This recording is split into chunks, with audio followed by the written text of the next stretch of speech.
What's going on, everyone? Welcome back. The trade deadline is finalized, and there was a lot of big trades yesterday. A lot of teams getting excited, a couple teams selling off, of course. I'm not going to go through every trade because we have 15 games to go through, but just off the top, Jose Barrios goes to the Toronto Blue Jays. A lot of people opine that was too much. Jays gave up too much. I made a video about that, so make sure you check that out. We got Chris Bryant going to the Giants, Javier Baez going to the Mets, Heaney going to the Yankees, and lots more. I'll try to touch on them all, but I'm going to forget. There's lots of things going on. Welcome to everyone that already is in here. Obtuse Juice, you are animal already here live and at the beginning. We've got 15 games to go through, so I'm just going to jump into them. And if any questions or whatnot come up, we'll touch them at the end as per usual.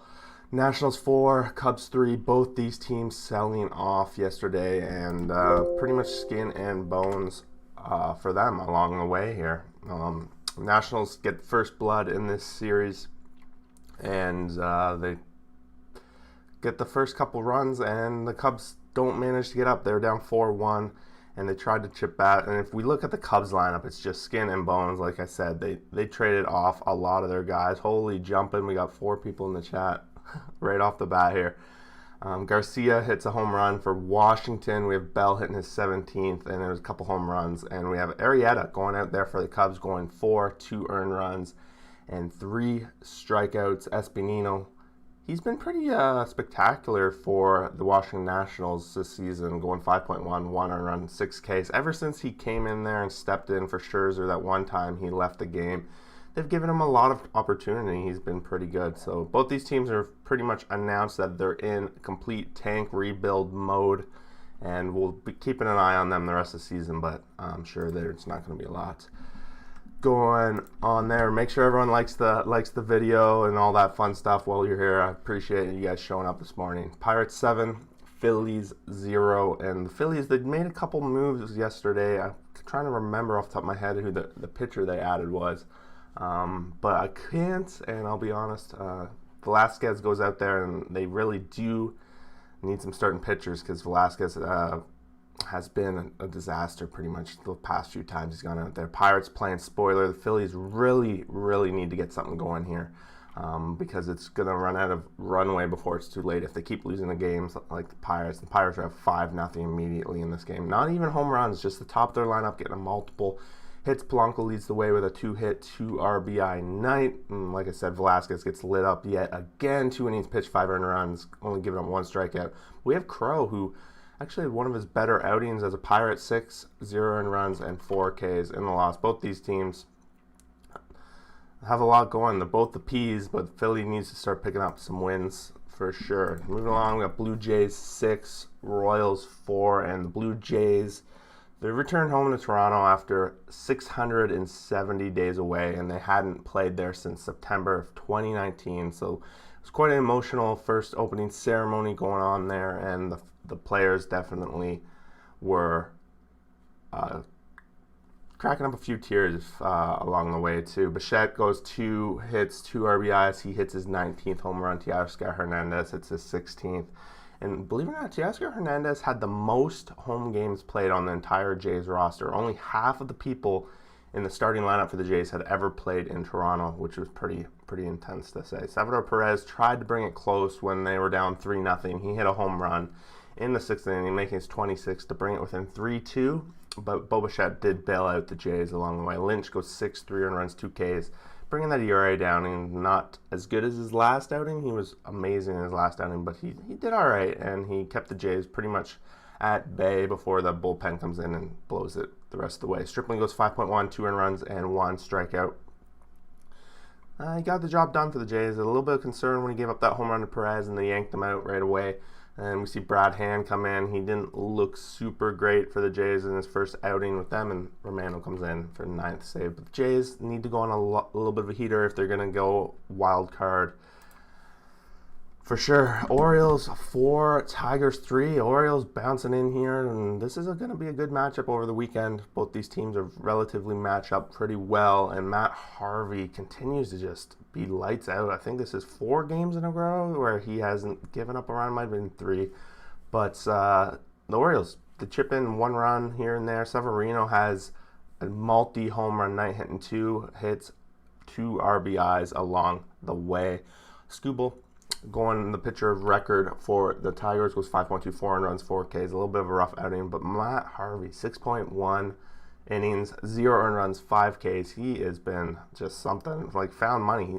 Considering how he's done the past 4 outings at least, he's 6-10 now on the season, and his ERA is still 6.20. So that just goes to show how atrocious he was at the beginning. We're still on home run watch for Cabrera. He hit none today, so 3 more before he's at 500. But overall, it's a big win for the Orioles, and it's going to be a fun series to watch for these guys over the weekend. Reds 6, Mets 2, and they exchanged runs in the first inning before the Reds put up a couple in the 5th and 6th to take the lead. And the story here is Joey Votto just continues to hit home runs, and they asked him after the game why he's starting to hit home runs, and his answer was pretty Joey Votto. It's because he's trying to hit home runs. That's why. He let everyone know he's trying to hit home runs, so he's going to go for it today. Today, if he hits another home run, it'll be his 8th game in a row, which would tie him for MLB record, so keep your eye out on that. India also had an amazing game for the Reds. He had a multi-home run game, 3 hits, 3 RBIs. He's up to 10 home runs on the season. Votto's up to 21. And the Mets, they made some moves. They're bringing in Baez, but I don't know. They have a lot of concern with the offense. They're hoping to address that. They're still missing Lindor out of their lineup, hoping to bring him back. But starting pitching is not getting it quite done. Carrasco was back out there today for the first time in a long time. He went 58 pitches over 4, 1 earned run, 4 Ks. So hopefully for them, they can bring some of their starting pitchers back. But Sonny Gray gets the win, 6 innings pitched, 1 earned run, 7 Ks. Got himself out of a couple jams early in this game. And yeah, exactly. The Reds are in a position, they're trying to catch up to these Brewers, but they're hot. They honestly might have a better chance of the wild card. I think I said in my playoff preview video, playoff prediction video, that the wild cards were pretty much locked. But at this point, it's starting to look like the wild card is more of an opportunity for the Reds than the division, with the Brewers being so hot. Rays 7, Red Sox 3, and the Rays weren't super active at the trade deadline. We have the Red Sox. They of course bringing in Kyle Schwarber, who isn't quite going to be there just yet, and the Rays were out quick in this one. They're up 6-2, 7-3 about halfway through, and that's when all the runs were scored early in the beginning. Home run ball for the Rays. Diaz leads things off in that first inning, hitting a multi-run bomb, his 7th of the season. Zunino then adds some more in the 4th. Another solo shot, his 20th, and Arozarena hits another solo shot in that 4th. The Rays getting out to a pretty big lead, and the Red Sox just can't catch Bogarts leading the way for them with a 2-hit night, but nothing too much. Perez goes 4, 6 earned runs, 3 strikeouts. The starting pitching is definitely a big concern for the Red Sox going forward. It's been back-to-back games where their starters been crushed, and most of their starters aren't like ace, top of the rotation kind of material. They really need Chris Sale to come back to start securing some of these wins. Fleming for the Rays goes 5, 3 earned runs, and 7 Ks in the win. He's now 8-5 on the season. It's a big win for the Rays.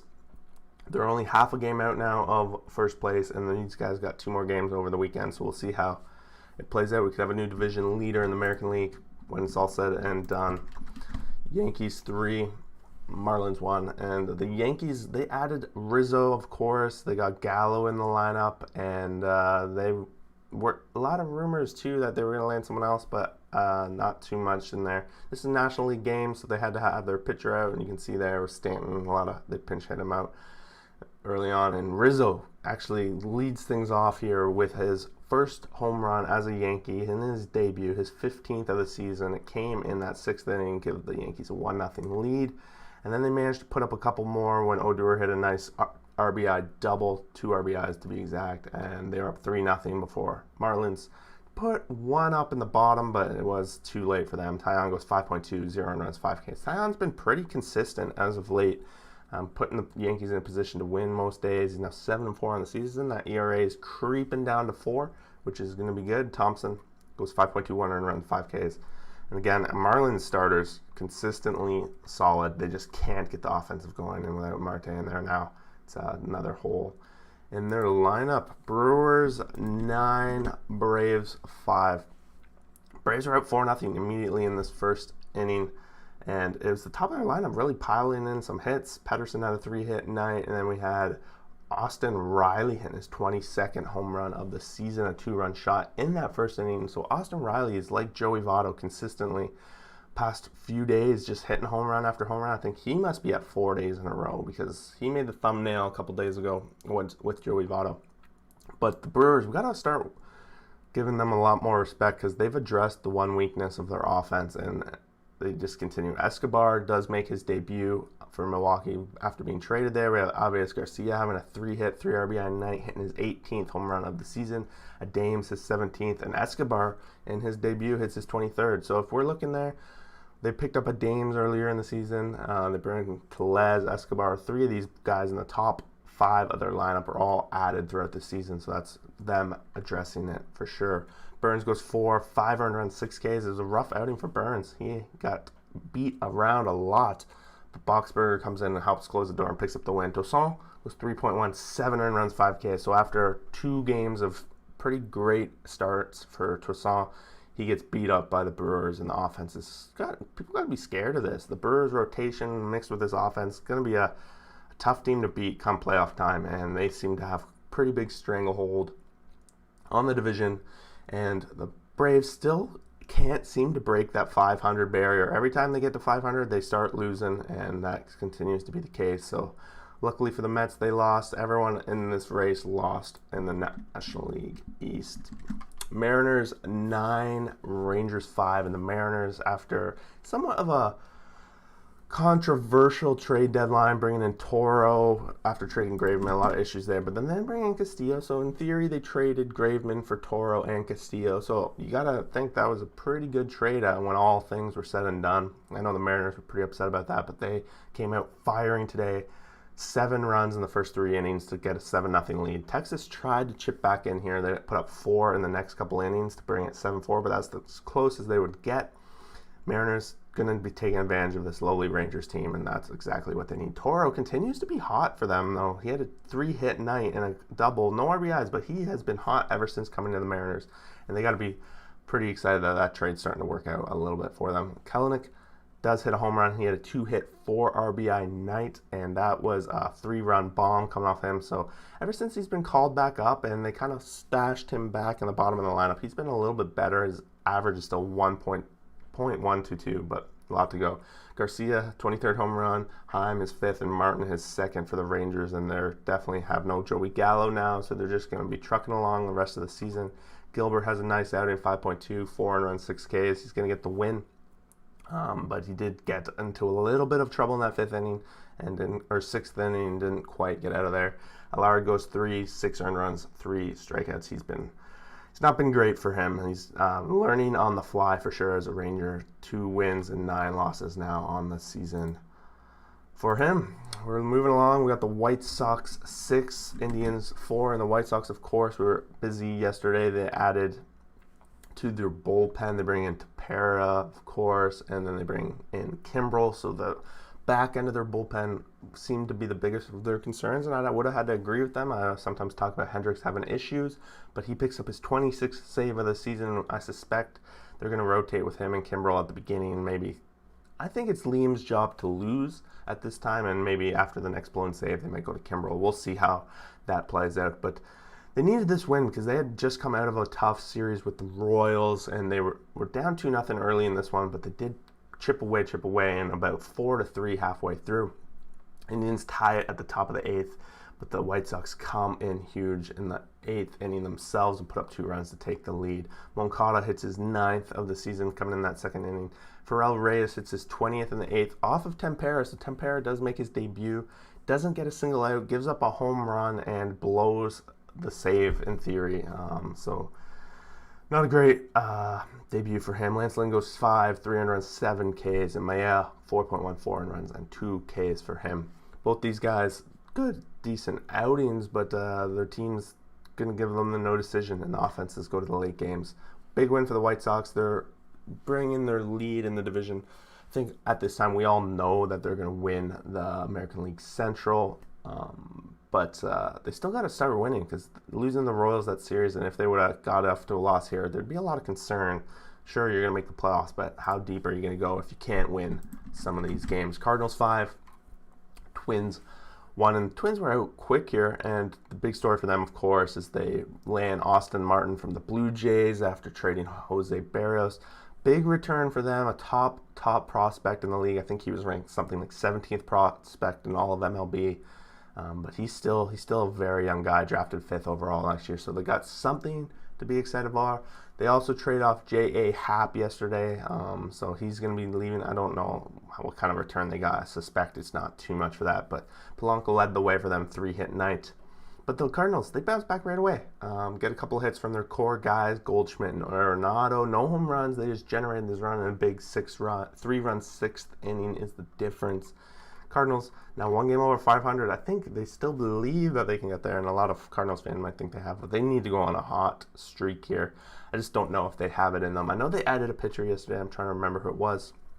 If you remember, throw it out there. LeBlanc goes 5.2, 1 run, 3 Ks, and Jax for the Twins goes 5, 1 run, 2 Ks. He's been all right. The last 2 outings, still have Sporting that 6.41 ERA, but the Twins are going to have a little rough stretch down the end, but at least they're going to get a lot of their guys testing it out. A's 2, Angels 0, so that's back-to-back wins now for the A's over the Angels. I believe they're on a 4-game win streak, something like that, the A's are, and they shut out the Angels now back-to-back games, and Bissett's led the way. Matt Chapman hits his 14th home run of the season in that 8th inning, give them a little bit of insurance when they were only up 1-0, so 2-0 in the 8th. Bissett goes 7, 0 earned runs, 7 Ks, and Bissett is now 11-3 on the season. He's been great. Just a great season for him. Sandoval goes 5.2, 1 run, 6 Ks. And he's been Angels' best pitcher for sure. Henny, of course, was traded, so it's a little bit of a sign that the Angels don't think they have what it takes to compete for the wild card, because we all know the rotation is their weakest part, and they traded out one of their pitchers, so there's got to be a lot of concern there. But yeah, A's pick up a nice win. All the wild card teams in the American League pretty much won yesterday. We had the Yankees win, we had the A's win, we had the Jays win, Mariners win. So this is going to be a pretty heated wild card race down the stretch. Who knows? Maybe we'll see Boston do a crazy slip. Maybe. Who knows? Moving along, we got the Diamondbacks 6, Dodgers 5. So after all that talk about how amazing the Dodgers are going to be, they added Turner, they added Scherzer. They can't even beat the lowly Diamondbacks. So that's a little bit of a rough, but you can't win them all. It's basically how it goes. Division rivals, always close games, etc., etc. They're still missing Mookie Betts out of the top of their lineup, so they're hoping maybe with Trey Turner coming in, he can start filling a void. We're going to see how they end up playing their lineups. It'll be interesting once they are stacked all across the board. Diamondbacks, they were up 5-2 about halfway through, and the Dodgers did manage to chip away at them and force extra innings, but Diamondbacks, they win it in the 10th inning. And no home runs coming from them, just a generation. Van Meter. I'm starting to look at this team and a lot of guys that I'm not going to recognize. But actually, I do recognize one. But Van Meter, I don't recognize. He had a 3-hit, 3 RBI night, leading the way. Probably filling in where Escobar used to be for the most part. Cabrera's in there, 2-hit, 2 RBI night as well. We have Taylor hitting his 17th home run for the Dodgers. They had a lot of pitching changes along, a lot of pinch hitting in that 9 spots. That's a lot of craziness for sure. Dodgers had 10 pitchers over 10 innings, pretty insane. Gonsolin goes 1.2, 2 earned runs, 1 strikeout. And Zach Gallen on the other side goes 6, 2 earned runs, 8 Ks. This is exactly what the Diamondbacks are capable of with their rotation. If Zach Gallen gets hot, and Morel Kelly gets hot, and Bumgarner gets hot, they're going to be pretty big spoilers along the way, and they started here with the Dodgers. Moving along, we got the Astros 9, Giants 6, and this is a battle of the top 2 teams in my power rankings, and Altuve crushed it yesterday. He had a 3-hit, 5 RBI night, including a nice grand slam. The Astros were out 2-0 early. Giants answered back in the bottom of the 3rd, tied it up, But by the 6th inning, the Astros offense just poured on, piling in that grand slam. Of course, these guys went back and forth a couple times. Like, it was a lot of runs being scored on both sides. San Francisco's going to be looking for Bryant to join the roster probably today, so it'll be cool to see him do his debut. Altuve had multi-home runs, up to 25 on the season. Diaz hits his 4th. And for the Giants, we have no home runs at all. Valdez goes 5, 2 runs, 6 Ks. It looked a little rough for him at the beginning, but he settled in pretty good. 7-2 now on the season, 3.01 ERA. Gosman, 4.1, 3 runs, 9 Ks. He's definitely cooled off, and since the All-Star break, he's come back a little bit more down to earth, not performing quite at the same level.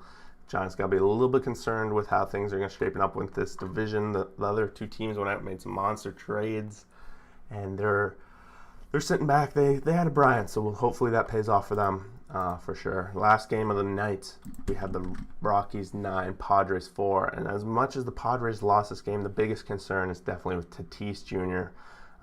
Looks like he injured himself again. He left the game after one at bat, and it has something to do with sliding on bases or something. People are saying it's possibly his shoulder, the same shoulder that he injured at the beginning of the season. If that is, maybe that's a good thing because he recovered from that, but also at the same time, could be a bad thing because it could be a reoccurring injury. Manny Machado had a 2-home run night. He tried to put his team on his back, 3 hits, 4 RBIs, but he fell short, 20th of the season. The Rockies were just out 9-0 early, and it was too little too late for the Padres to come back. Ryan McMahon hits his 17th off Weathers in that first on. He hit a grand slam. Then Joe comes in, hits his 2nd, and Rogers hits 1 as well, his 8th of the season.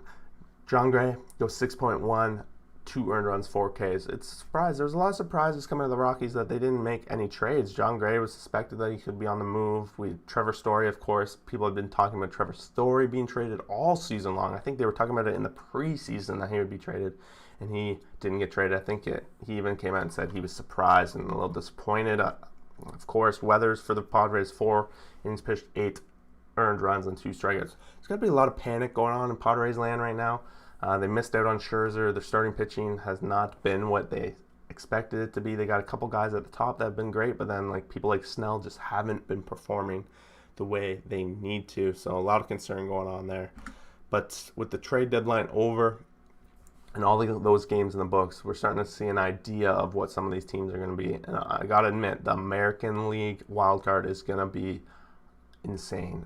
The American League East is going to be insane. I think for the most part, we know the White Sox are going to win. But of course, the A's can pass Astros, but Astros are probably the best team in baseball right now, so that's going to be tough. But the wild card, there's 2 spots there up for grabs, and 5 teams that have a very good chance of doing it.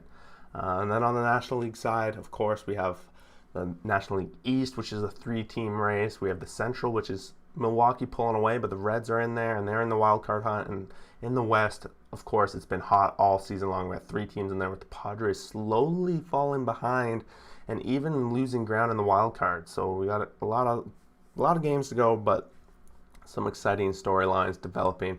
I think this weekend I'm going to do a video where I kind of give every team so far on the season a letter grade and how they're doing and then who fails, who passes, etc., etc. Otherwise, that pretty much breaks down for us. Matt Harvey is now up for Cy Young Award of the season, so I don't think anyone called that. But other than that, we will see you guys for the next video. Thanks for watching. Peace out.